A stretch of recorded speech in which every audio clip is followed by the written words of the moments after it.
Olá, pessoal. Nós estamos aqui de volta e nós vamos dar continuidade no nosso estudo de propagação de calor.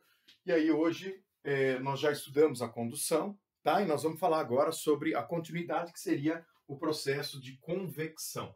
Vamos lá, então. Moçada, a convecção, nós fazemos uma análise dela aqui apenas no aspecto qualitativo. A convecção nós não analisamos no aspecto quantitativo, ou seja, eu não matematizo a convecção, tá certo? Bom, o que é então esse processo? Seria a transferência de calor que ocorre através do movimento de fluidos. Então a pergunta é a seguinte: se a convecção é definida pelo movimento de fluido, o que é um fluido? Bom, então os fluidos, eles podem ser corpos no estado gasoso, então um fluido ele pode ser um gás, mas dependendo da condição ele também pode ser um líquido, tá? É importante lembrar que nem todo gás e nem todo líquido é fluido, porém todo fluido pode ser gás ou pode ser líquido, tá legal? Muito bem, então a pergunta é a seguinte: o que motiva a movimentação desses fluidos? Tá? Essa movimentação ela ocorre por conta de uma diferença de densidade. Tá? Entretanto, antes de explorar especificamente essa questão da densidade, eu gostaria de deixar claro que este também é um processo que não ocorre no vácuo. Agora, veja, pensa junto comigo que para existir a transferência de calor por convecção, há necessidade de você ter um material. Você precisa ter um fluido ali, né? Para que esse fluido, ao se movimentar, então permita a troca de calor. Se esse fluido não existe, como é que vai ter o processo? Por isso, então, que a convecção é um processo que não ocorre no vácuo. Tudo bem? Bom, dessa maneira, vamos fazer um estudo, então, para a gente entender essa questão da densidade? Olha que interessante. A primeira coisa que acontece quando você provoca o fenômeno da convecção seria uma variação aqui em cima. Ó. Variação da temperatura.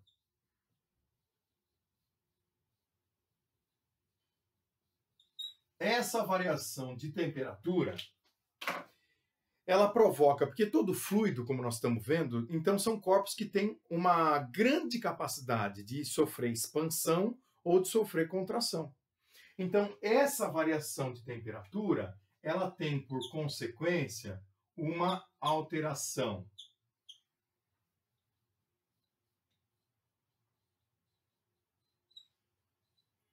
de volume.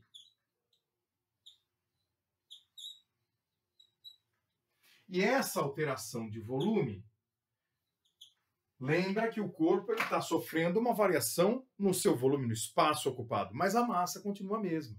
Então, a alteração de volume, ela provoca uma variação, uma mudança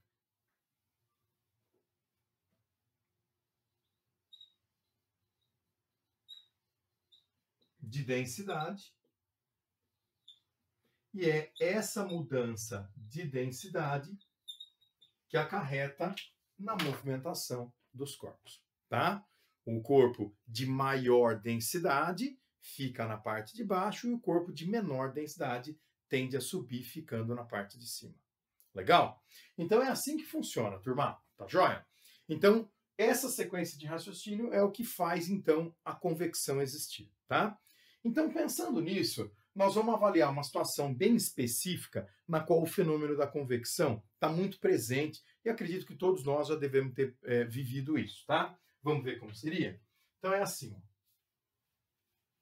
Vamos supor uma dinâmica que ocorre na praia, de movimentação de massas de ar, só para a gente poder entender como essa convecção está presente num caso como esse. Então, eu tenho dois corpos que têm comportamentos muito diferentes na praia. Então, esse exemplo aqui, ó, seria quando você pega uma região litorânea E nessas regiões litorâneas, nós vamos fazer análise da movimentação das massas de ar, só que aqui essa análise nós vamos fazer durante o dia. Tá legal? Ah, mas por que durante o dia? Porque se for à noite, a situação se inverte. Então vamos lá. Eu tenho dois corpos aqui que têm comportamentos muito diferentes e eles estão próximos um do outro. Então eu tenho a água do mar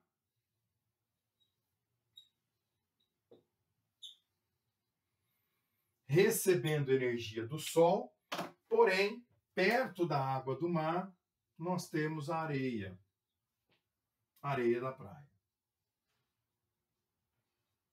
Muito bem. O que acontece é o seguinte. Lá atrás, nós estudamos junto a questão do calor específico. E eu falei para vocês que o calor específico mostrava como se fosse uma resistência do corpo em variar a sua temperatura, né? Então, os corpos que têm alto calor específico precisam de mais energia para variar a temperatura. Corpos com baixo calor específico não requerem tanta energia para variar a temperatura. Então, se você imaginar um dia de sol forte, a água do mar ela ainda não está numa temperatura tão elevada. Entretanto, a areia já está muito quente. E aí, o ar próximo da areia recebe esse calor por convecção, recebe por condução e por radiação também. Então, esse ar próximo da areia, ele passa por aquela sequência de raciocínio que nós fizemos agora há pouco. Então, ele é o cara que vai sofrer uma variação de temperatura, uma mudança de volume e, consequentemente, uma alteração de densidade. Então, ele está, vamos colocar agora uma linguagem prática, ele está muito quente. Então, se ele é um ar que está quente, ele sofreu uma expansão, tá? Então, vamos colocar aqui, ó. Vamos usar um termo bem prático só para nós entendermos isso, tá? Então, esse aqui seria um cara, uma massa de ar, né? Bem quente, por conta da troca de calor com a areia. E nós sabemos que os corpos que são expandidos em volume, eles têm baixa densidade. Então, esse é um corpo quente, de pequena densidade, então ele é menos denso. Se você comparar, por exemplo, com uma quantidade de ar que se encontra em cima, que se encontra próximo da água do mar. Então, você já teria uma massa de ar aqui, ó, que não está tão aquecida, tá certo? É uma massa de ar que está um pouco mais concentrada, então ela é relativamente fria se comparada com a massa próxima da areia. E sendo então mais fria, o que acontece com ela é que ela é mais densa, ela é de maior densidade que a massa de ar que se encontra próxima da areia, tá? Então, o mecanismo de convecção, o que acontece? Esse cara, por ser menos denso, ele sobe,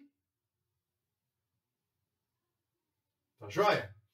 E aí ele cria como se fosse uma região de vácuo aqui, né?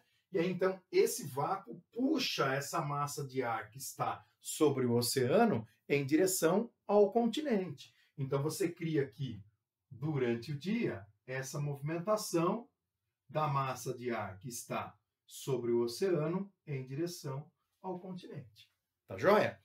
Então, essa movimentação seria, então, a formação de uma brisa marítima, uma brisa que vem do mar, tá certo? Então, brisa marítima. Agora, e se essa dinâmica fosse invertida, né? Bom, você criaria uma brisa terrestre, uma brisa que vem da terra em direção ao mar, não é isso? Quando que isso acontece? Nesse mesmo mecanismo, nessa mesma dinâmica durante a noite. Porque à noite, rapidamente a areia perde temperatura, enquanto que a água do mar ainda mantém. Então esse processo ele acontece invertido. É aqui que a massa de ar se expande e sobe, puxa, então cria uma baixa pressão, puxando a massa que está sobre o continente. Então durante a noite você cria uma brisa do continente para o oceano. Durante o dia, você cria uma brisa do oceano em direção ao continente. Então, veja, eu gostaria que vocês entendessem que quando nós falamos em convecção, nós temos vários exemplos da convecção no nosso cotidiano. Esse é um deles, né? O fato de você colocar os equipamentos de ar-condicionado sempre na parte superior das salas, não é isso? Então o ar frio ele vai descer, refrigerando todo o ambiente. Se você construir num lugar muito frio uma lareira, ela fica na parte de baixo, né? Então o calor ele tem a tendência de subir. Então o calor, quando ele sai, o ar quente, quando ele sai da lareira, ele vai subir refrigerando, não, né? Na verdade, aquecendo todo o ambiente. Então esses são exemplos comuns de convecção no nosso cotidiano, tá bom? Legal? Então vamos fazendo aí, né, nesse momento, a hora que você for anotando as suas, os seus, né, dados pessoais aí de tudo aquilo que a gente vai discutindo aqui em aula, é muito importante você ir fechando. Então, por exemplo, a condução. O que caracteriza a condução? Contato. O que caracteriza a convecção? Movimento de fluidos. Então, isso tem que ficar claro na sua mente. Em provas de vestibular teóricas, onde ele não vai explorar isso no aspecto matemático, muitas vezes ele quer só que você identifique qual é o processo existente ali. E aí, essa nomenclatura, essa palavrinha que dá o start para lembrar do processo, é super importante. Tá bom? Então, o último dos processos de propagação de calor, vamos discutir agora, seria a irradiação. Muito bem. Terceiro e último, então, chamada de radiação térmica ou irradiação.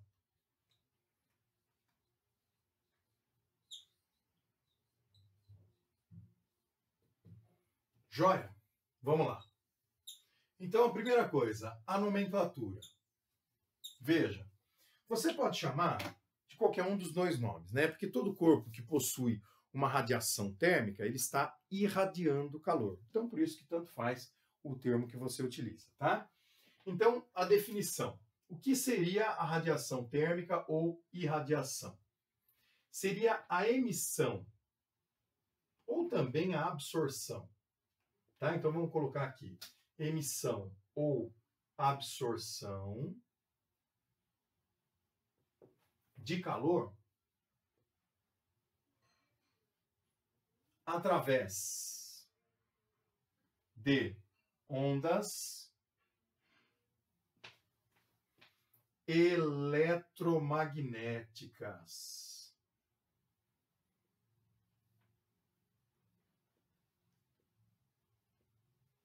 Tá joia?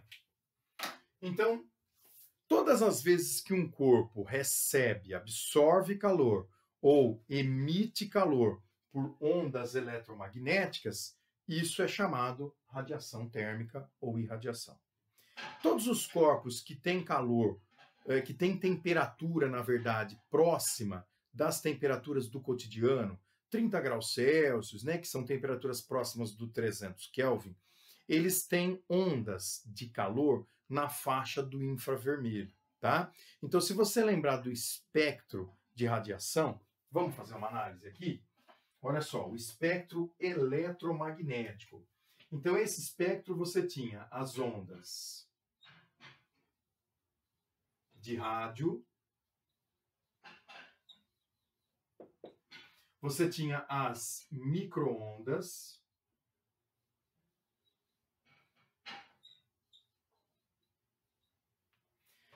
então, ondas de rádio é o primeiro tipo de ondas do espectro. Nós temos seguido as micro-ondas, depois radiação infravermelho. Aí nós entramos na região em que os nossos olhos conseguem captar, que nós chamamos de região de luz visível. Tá joia? E aí depois, novamente, as regiões em que a gente não enxerga. Então, depois da luz visível, radiação ultravioleta, raios X e raios gama. Muito bem. Então, nesse sentido, você tem um aumento de frequência, tá? Não é um momento, né? Nós vamos ter um curso de ondulatória onde a gente discute melhor essa questão, mas eu vou deixar indicado aqui, se você for descendo nessas nomenclaturas, você vai tendo cada vez mais frequência, mais vibrações a cada instante, tá? Muito bem. Então, o que acontece é o seguinte, a radiação infravermelho, ela é chamada como ondas de calor. Por que esse nome? Porque todo corpo que se encontra numa temperatura como as que eu falei para vocês, próxima dos 300 Kelvin, tanto emite quanto absorve energia nessa faixa de frequência que gira no infravermelho. Então existe uma curva que mostra, né, o pico de absorção dos corpos de acordo com a sua temperatura. Essa curva ela vai se deslocando, tá? Dependendo da temperatura do corpo, mas os seres humanos, os animais, geralmente eles têm temperaturas próximas de 300 Kelvin, então é por isso que nós sempre trocamos, recebemos e damos calor, sempre de maneira mais eficiente nessa faixa de frequência aqui, na faixa do infravermelho. Legal? Muito bem, por isso, então, essas ondas são chamadas de ondas de calor, né? Então, muitas vezes, você observa um corpo que está a uma certa temperatura, e aí esse corpo, mesmo você não enxergando, ele está emitindo calor ali, né? E aí você percebe que, mesmo próximo, sem haver o contato físico, você está recebendo. Então, esse é um ponto extremamente importante. A radiação térmica, ela se faz através das ondas eletromagnéticas. E nós sabemos que essas ondas são aquelas que não precisam de matéria para a sua propagação. Então, não precisando de matéria, dos 3 processos que nós estudamos, esse é o único que pode acontecer no vácuo. Então, esse é um processo que ocorre no vácuo. Ah, professor, mas ele ocorre no vácuo e nos meios ele não ocorre, nos meios materiais? Ocorre também, tá? Então, ocorre no vácuo e nos meios materiais. Quando nós dizemos que ele ocorre nos meios materiais, não significa que ele pode ocorrer em todos os meios materiais, tá? Por exemplo, se você tiver um corpo muito espesso, né, o calor não tem dificuldade para atravessar esse material, tá? Então, quando nós falamos que esse processo ocorre nos meios materiais, dependendo do meio, né, é muito relativa essa análise, mas não dá para dizer que ele não vai acontecer, tá bom? Depende muito do material, mas ele pode ocorrer sim, tá legal? Por exemplo, o ar, né? Ah, o calor não se propaga pelo ar? Se propaga, ele é uma onda eletromagnética, né? Então, dessa maneira, turma, nós queremos discutir aqui como é que vai ser essa propagação de calor se eu tentar analisar ela numa situação específica. Então, eu tenho um objeto recebendo ou fornecendo calor, como é que fica, né? Então, essa análise, tá? Então, vamos fazer aqui de maneira geral, como se fosse um corpo de prova sujeito à radiação, tá bom? E vamos tentar entender como é que nós discutimos essa questão. Vamos lá. Então, vamos pensar numa situação prática aí, um objeto, né? Pode até ser uma pessoa, qualquer coisa, tá? Então, vamos chamar esse objeto, vamos colocar ele aqui, ó, como sendo o nosso corpo de prova. Tá bom? Que vai ser um objeto que vai receber uma onda de calor, que vai receber uma onda eletromagnética, tá? Então, essa onda eletromagnética, ela chega nesse corpo de prova, vamos supor que fosse essa aqui, tá? Então, essa seria a nossa energia incidente, tá bom? Então, eu estou abreviando aqui, ó, energia que chega nesse corpo de prova seria, então, a nossa energia incidente, tá? Nós podemos analisar sobre esse fato algumas situações, né? Então, essa energia incidente, uma parte dela vai bater nesse corpo e vai refletir. Então, eu tenho aqui a energia refletida.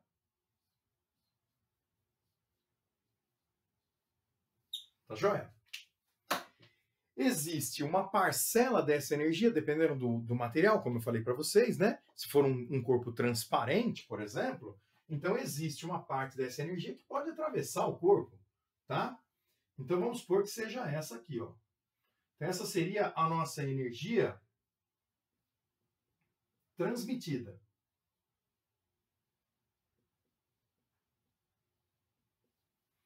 E uma parte dessa energia também pode ser absorvida pelo corpo, tá? Então seria essa aqui em verdinho, a quantidade de energia que foi absorvida pelo corpo. Beleza, pessoal? Então, uma equação que decorre desse fato, uma equação bem simples, bem intuitiva, é que a energia incidente ela tem que ser igual à soma da energia transmitida com a energia absorvida e a energia refletida. Tá legal? Entretanto, eu gostaria que vocês analisassem junto comigo uma situação cotidiana de corpos que não permitem essa transmitância aqui, tá certo? De corpos na qual a energia não vai passar através dele. Então, na nossa análise que eu vou fazer aqui, ó, nessa lateral, eu vou estar desprezando essa energia transmitida através do corpo, tá bom? Então, vamos lá. Então, fica assim. Se você pensar em corpos, vamos começar aqui, ó. Corpos escuros. Então, se você pensar num corpo escuro, né? Uma camiseta preta, se você pensar, por exemplo, numa placa que vai fazer a captação da energia do sol, geralmente o pessoal pinta ela com tinta preta. Então, um corpo escurecido, ele tem uma grande capacidade de absorção. Então, nós estamos jogando fora a energia transmitida. Então, para um corpo escuro, você tem que a energia absorvida, ela vai ser muito maior do que a energia refletida. Tá certo? Então, a taxa de energia refletida ela é muito pequenininha em comparação à energia absorvida, tá? Recentemente, na Inglaterra, foi desenvolvido um material chamado Vanta Black, que seria um corpo que se aproxima do 100% com relação a essa capacidade de absorção. Então, está sendo muito aí estudada, né, a sua aplicação em diversas situações, como, por exemplo, essa que eu falei para vocês, de corpos que vão captar a energia do Sol. Já pensou você captar a energia do Sol numa condição de 100%? Seria fantástico, né? Muito bem. Então, corpos escuros, eles têm uma energia absorvida muito maior do que energia refletida, né? Agora, se você pensar em corpos claros,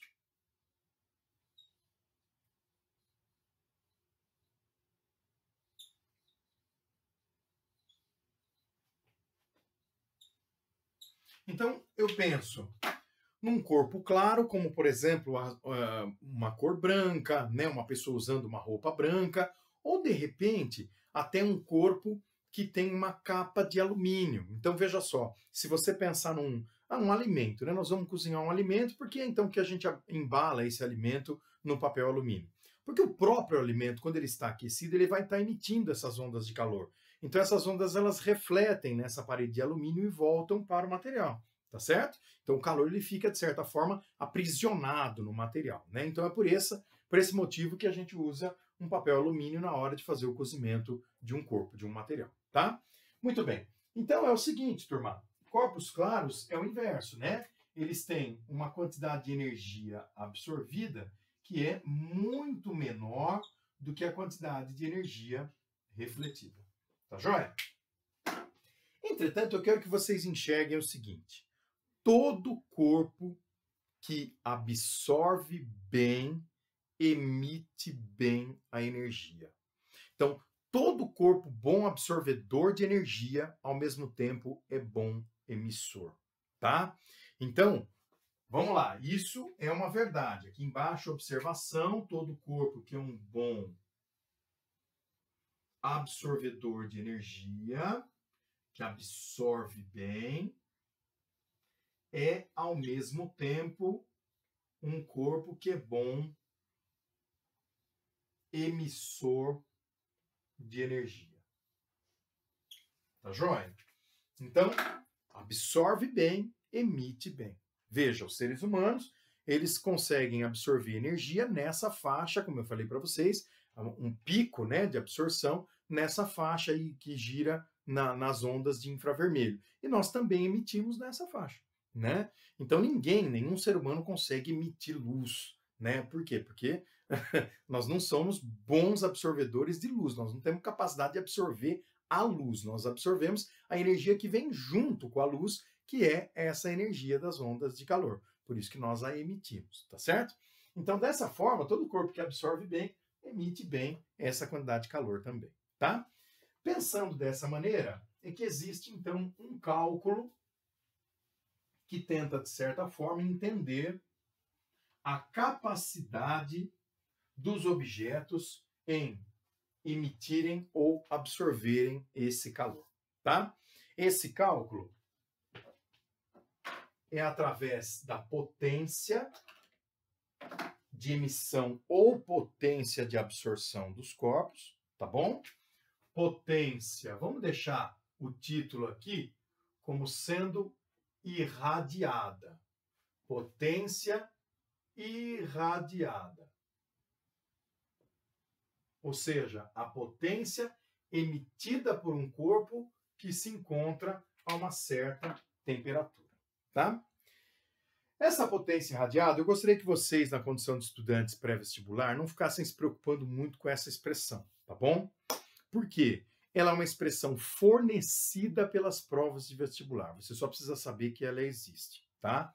Então, a potência irradiada, ela leva em consideração alguns aspectos. O primeiro deles seria uma constante. Essa constante também fornecida pelas provas de vestibular. Nós colocamos aqui ela no formato da constante sigma, que é esse carinha aqui, tá? Um sigma minúsculo. Essa constante multiplicada pela temperatura do corpo elevada à quarta potência, só que essa temperatura precisa estar em Kelvin. Tá legal? Bom, então uma constante vezes a temperatura à quarta. Na frente dessa constante, nós colocamos um coeficiente, tá? Esse coeficiente está ligado com este fato do corpo ser bom ou mau absorvedor de calor. Então, essa constantezinha aqui, ó, que nós chamamos de E, seria um coeficiente de emissão ou, ao mesmo tempo, absorção, né? Então, como nós estamos falando de potência irradiada, seria um coeficiente de emissão. Se o corpo emite muito bem, então os valores do E chegam próximos de 1, tá certo? Agora, se o corpo é um mau emissor de calor, então os valores de E se aproximam de 0, tá? Então, dessa forma, você poderia enxergar que aqui, corpos escuros são corpos que absorvem bem e, ao mesmo tempo, emitem bem. Então, você tem aqui o E sendo um número mais próximo de 1. Agora, se eu pensar em corpos claros, que são corpos que são maus absorvedores e, ao mesmo tempo, emitem, né, de maneira bem baixa o calor, então esse E ele se aproxima mais de 0, tá bom? Então esse E seria um coeficiente de emissão, e aí isso depende também da área de superfície desse corpo, tá certo? Essa área de superfície é a área externa que vai estar ou absorvendo ou emitindo o calor. Então, dessa maneira, turma, essa é a expressão, uma das expressões matemáticas que a gente usa na parte de radiação térmica para poder entender o comportamento dos corpos de forma geral. Então, olha só, com relação às unidades de medida, você tem a potência sendo medida em watts, sistema internacional. Esse coeficiente, ele é uma grandeza adimensional.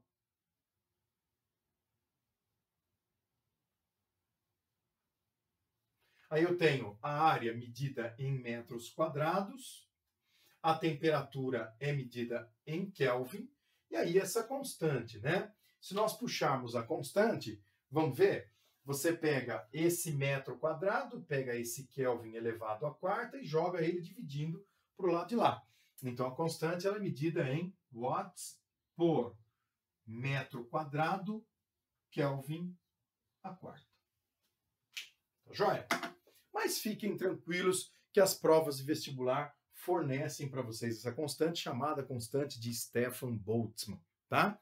Fica tranquilo, eles sempre dão, inclusive a expressão também, recentemente, né, nos últimos anos que a gente tem visto as provas de vestibular, ninguém pede para o estudante saber decor essa expressão. Beleza? Muito bem. Então, moçada, com relação à radiação térmica, eu gostaria que vocês tivessem em mente que é um processo que acontece no vácuo, pode acontecer nos meios materiais, como nós vimos, o ar é um bom exemplo em relação a isso, e também nós podemos enxergar que esse processo de radiação térmica, ele é um processo que tem um cálculo de potência, mostrando se o corpo, dependendo, né, se o corpo é bom ou não com relação à absorção e também com relação à emissão, que é a mesma coisa. Todo corpo que absorve bem, emite bem. Então, o Vanta Black, por exemplo, seria um corpo que capta muita energia e que, ao mesmo tempo, se colocado num ambiente a uma menor temperatura, vai emitir muito aquela energia que captou. Tá certo? Para fecharmos, então, essa conversa a respeito da propagação de calor, eu vou fazer aqui uma observação final, pensando na garrafa térmica, que foi um dispositivo pensado para neutralizar as trocas de calor. Vamos falar sobre ela, então.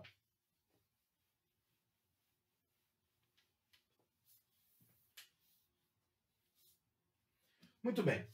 Se nós pensarmos na garrafa térmica, turma, a ideia da construção, obviamente, nasceu tentando barrar todas as formas de propagação de calor. Tá legal? Então, a garrafa térmica ela seria um sistema que foi estudado e concebido na ideia de neutralizar os três processos de acordo com cada dinâmica construída ali. Então, por exemplo, a primeira delas, a garrafa térmica, ela seria uma garrafa no interior de uma segunda. Então, vamos imaginar que você tem uma garrafinha aqui e que em volta dessa garrafa você coloca um segundo recipiente, tá certo? Então eu coloco aqui uma garrafa dupla. Olha lá. Ó. Vou fazer a mesma coisa aqui do lado. Vou colocar uma garrafinha dupla. Então a parte de dentro é onde vai o líquido, que a gente quer manter quente ou frio, nós vamos discutir isso daqui a pouco. E do lado de fora, por isso que as garrafas geralmente, acho que eu exagerei, vou diminuir ela aqui um pouquinho. Por isso que as garrafas térmicas geralmente elas são grandonas, né? Mas a hora que você coloca o líquido, você percebe que ela não é tão grande assim, né? É porque você tem duas, uma no interior da outra, tá? Muito bem. Essa parte aqui ela é vedada, né? Então essa garrafa ela é fechada aqui. E aí você tem a parte de dentro sendo a região na qual nós vamos colocar o líquido, tá? Então aqui dentro nós vamos colocar talvez café, né, ou água, alguma coisa do tipo, para manter a sua temperatura, tá? E vamos entender como esse mecanismo aqui funciona, tá joia? Então é o seguinte, turma, primeiro, você percebe que essa parte mais interna da garrafa, olha lá, parte de dentro, tá? A parte mais interna da garrafa, elas são paredes